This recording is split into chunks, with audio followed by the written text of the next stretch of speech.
We've got a ton of stuff released by Blizzard yesterday about Drive and everything else coming in 11.1. Crest updates as well.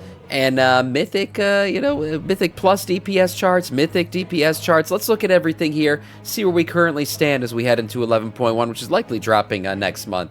So here we go. Blizzard fixed a health scaling bug issue in Mythic Plus PTR testing.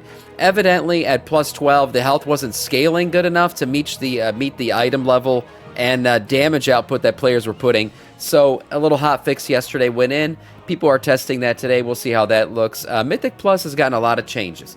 Blizzard's clearly listening. They're trying to make it better for Season 2. Season 1, War Within, was, we'll just forget about it. We'll just forget about it, and hopefully Season 2 is better. They've been listening to feedback, and hopefully all that feedback leads to a better Season 2. Oh, what are you doing here? Watching the news, watching Samiccus deliver some good stuff to you? Well, he's delivering one more thing, a giveaway that ends Friday, January 31st. That's tomorrow, okay? All you got to do to enter this giveaway is watch 1 hour of this shitty stream to get 1 point to enter the giveaway. You will be able to pick 2 mounts off the Blizzard store, whichever 2 you want. 5 a.m. Eastern Time. I'm in here live Monday through Friday. You still got some time to enter. Get in here and watch your 1 hour. Drive official preview. So Blizzard dropped a ton of information about Drive yesterday in a blue post. We'll get into some of this here. Drive, if you didn't know, is a cool acronym standing for Dynamic and Revolutionary Improvements to Vehicular Experiences. Hopefully those improvements, to me, advance beyond Drive. Right now we know these Drive vehicles are only going to be used in Undermine, but could be the beginning of dynamic ground mounts, hopefully. No more walking here. So here we go. After a few starting quests in Undermine, Gas Grimshank will decide it's taking you too long to get around town. He sends you to meet Nanny Tulula and Caddyshack at the Caddyshack to get some wheels. So you'll pick up your little vehicle for the first time and start doing those quests, right? You'll first need to complete a quest called License Not Required for Nanny to get the feel for driving around Undermined. You can move your car at the same as you would walking or mounted by using your mouse and mouse/keyboard to get around. By holding spacebar, you can do your drifts, right? Just like Mario Kart, you drift, and out of the drift, you can boost. We've seen how that is all going to work. Customizing your ride. This is some interesting stuff. So now we're seeing this customization screen here. Basically, you'll be able to customize your ride, whether it's color, and how it drives or anything else like that. And I'm guessing more customizations will be unlocked as we advance through the patch and, unlock more things. There's going to be some of it unlockable through rares that you kill through certain quests. Who knows? Maybe we'll see some raid unlocks later on. Remember, there's some things that we have yet to see in this game. Players can adjust the car's characteristics, such as adjusting its color or buying parts to add little extra grip or to hug the roads, or adjust the slide and glide as they drift around corners. What, you want to accelerate faster? Well, it's going to be there's going to be payoffs and things that you got to sacrifice for that. So you may have to sacrifice a little bit of speed to get more acceleration. We recently saw that Blizzard adjusted how some of this is going to work in terms of how it looks on your screen, the jarringness of the whole thing. You are flying around. I mean, this is faster than dynamic flight, right? It's faster than the flight we got in Dragonflight. So it feels fast. It is fast. It's a little bit janky. But they've been smoothing it out lately. It's starting to look a little bit better. Shipping and handling. So these are going to be quests that you're going to be doing in your vehicle. A very crazy taxi-esque with an arrow above your head. That's how it's going to show up. You'll be basically going to the personal caddy collar. So you can pick up the quest either by using the personal caddy collar, which lets you pick up jobs while out of your car to start the job, or clock out from a job right from the dash controls in your vehicle.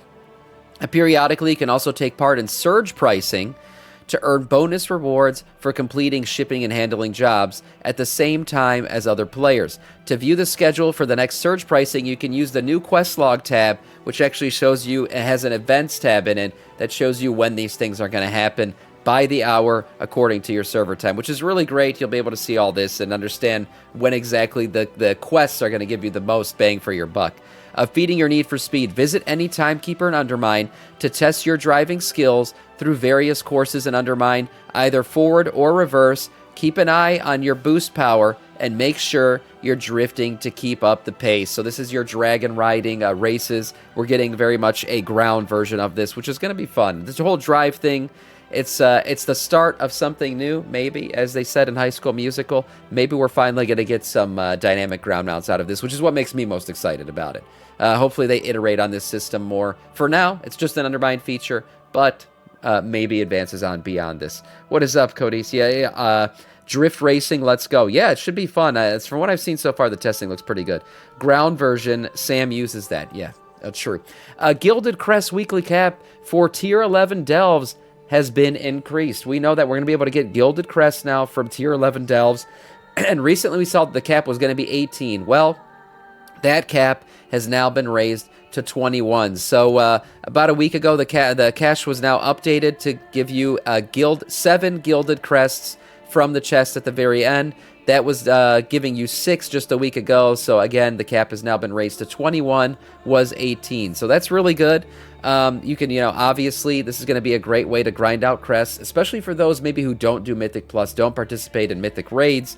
This will be the only way that you can get crests. Again, this is a weekly cap, so you'll be able to get these every week, upgrade your gear, and push the item level a little bit higher than you were able to in Season 1.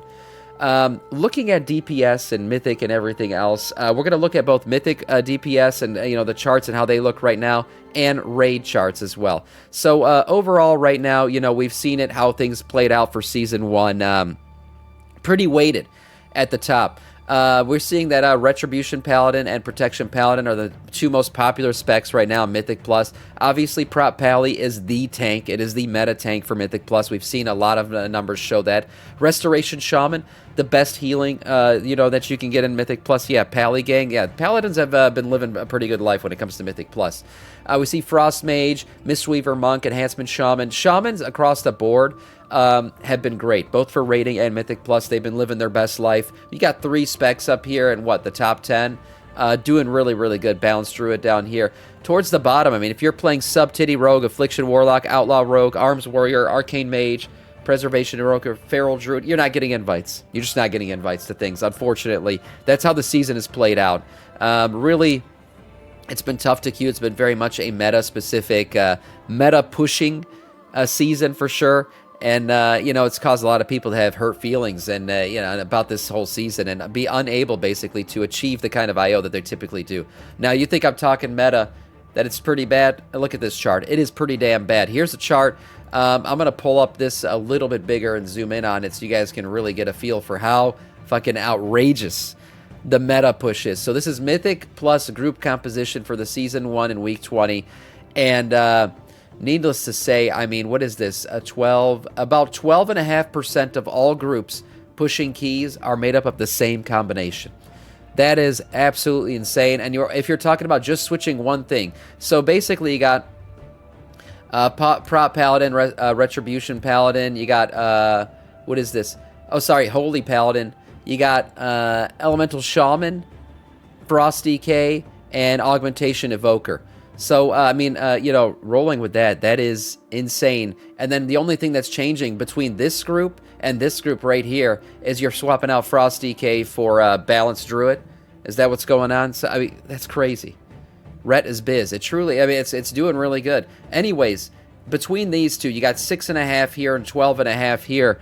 Let me do some quick math. That's putting you at 19%, right? 19% of all the raids right now are the same group composition. All the Mythic Plus groups are the same group composition. That's crazy. That is crazy. Oh, it's Disc Priest. Yeah, that's Disc Priest. My bad. That is the Disc Priest logo.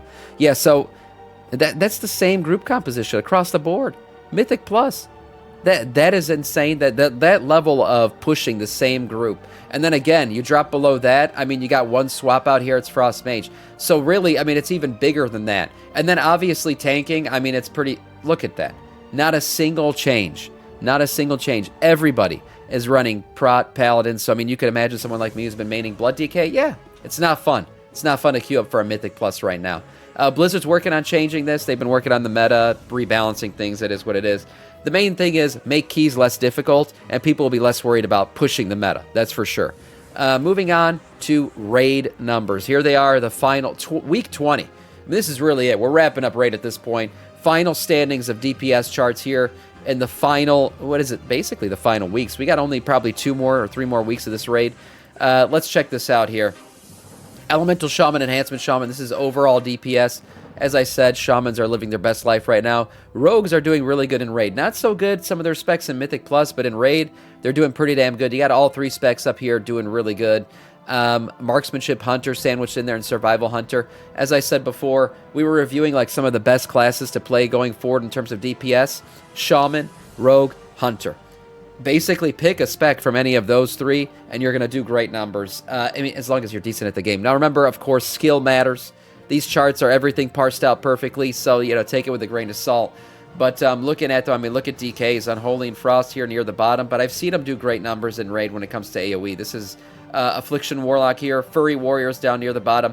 But we've seen Fury and Arms getting major reworks in 11.1, so their numbers are going to completely change. We're going to see these charts flip around like crazy as the patch drops, and we'll talk about those numbers when they do drop. A lot of these classes near the bottom are getting big reworks. We saw even... was it Demon Hunter getting some big reworks as well. We'll see how all that. Windwalker Monk we know is getting a rework too. Feral Druid getting a ton of buffs, a big buff across the board. I forgot what it was, like the 10% buff on all their abilities, so they're going to be up the charts as well. We'll see how all this plays out, but for now, Shaman's sitting at the top. We're looking at single target damage here, and yeah, single target, yep. And Assas Rogue, Marksmanship Hunter, Elemental Shaman, Enhancement Shaman, Sub-Titty Rogue, Survival Hunter, Beast Mastery Hunter, Outlaw Rogue. As I said, they're just flipping around. Single target, overall damage, whatever it is, Shaman, Hunter, Rogue, popping off. They're popping off right now. They're sitting at the top. They're having a good time. Sam, you ever feel like DKs are kind of dumb? No, what the hell? Best class in the game. Best class in the game, and only Giga Chads play DKs. So no, of course I don't feel like they're dumb. Speaking of DKs, Unholy is the best spec for DK right now in terms of single target damage. Frost DK sitting here at the bottom. We did see that Breath of Cinder Ghost is getting a big rework as well, so we'll see where they end up landing in the end. Arms Warrior, Feral Druid, not doing too bad. Feral is getting a big buff again. I'm expecting him to be in the top 3, potentially starting with 11.1. They're going to be in a good spot. Retribution Paladin, Affliction Warlock, Destro Warlock. Warlocks need love. They are getting some love we saw in the recent patch notes. We'll see where they end up landing as they move forward. I'll say the War Within for Warlocks overall has been a bit down. Warlocks typically, at least one of their specs is up there in the top 5, and we haven't seen that in a little while for this expansion, so maybe Warlocks will finally get their time in the sun going forward in 11.1. And then at the very bottom here, Furry Warriors. Big reworks coming their way, as I said before. We'll see where they end up landing. Let's see here. Not many movers up and down, obviously, as we head into the final weeks of this patch. All the big changes are coming with 11.1. But here we see Fire Mage did get some big reworks dropped recently. Fire Mage up 8 spots. That's a huge move up, considering we're so late in this expansion, this patch right now. Frost Mage is the biggest mover down. So 2 Mage specs. 9 spots down for Frost, 8 spots up for Fire. We're seeing a Mage getting played with quite a bit towards the end here, and we'll see more of it probably going into 11.1. But that is all in terms of news.